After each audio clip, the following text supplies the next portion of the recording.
Mike Wood here with WildUtahEdibles.com. Wanted to just show you a little bit of some of the edible plants that are available in a somewhat urban location. This is out near I-15, which you can probably hear in the background, and behind where I work. And there's several plants here that I've found that are grown without pesticides on the edge of some farmland, and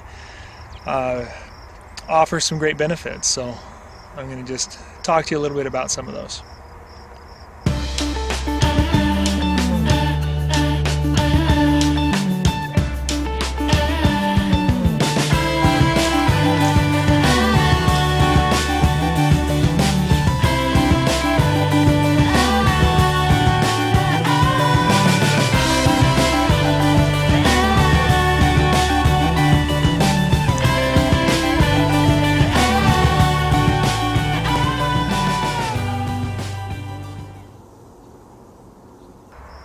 Some of the first plants that I wanted to talk about was the wild spinach.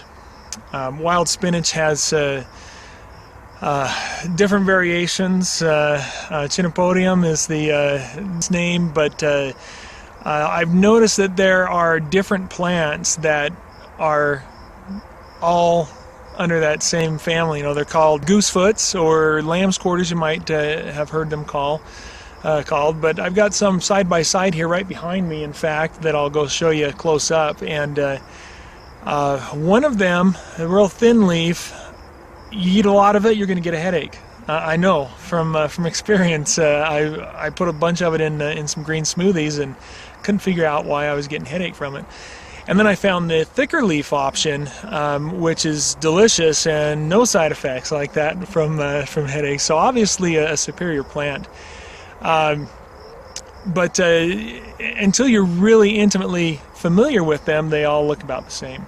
So let's go take a look at those, shall we?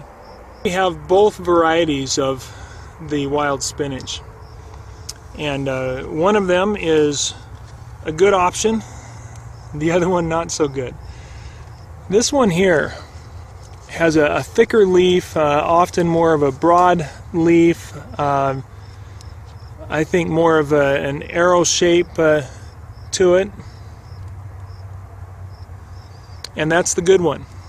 And I actually have pulled that apart previously, and you can see the scar from it, but it's thick. It's a nice thick leaf, and it's good for you, and it tastes good. It's kind of salty. And then behind here we have some that generally don't grow as big. The leaves don't get as big. You can see the comparison between those two. And that's why I'm thinking this one is not the alum variety, but is actually the gargantua. But this one is a paper-thin leaf. Well, it's thicker than paper, maybe cardstock, but it's not as thick. It's a thinner leaf, and it's the one that does not taste as good. And so the smaller thin leaf variety I would avoid and kind of stay away from. I don't like it as much. The leaf system is actually different. You look at those, you can see the veins are quite different. I'll get a couple of these in position here for you.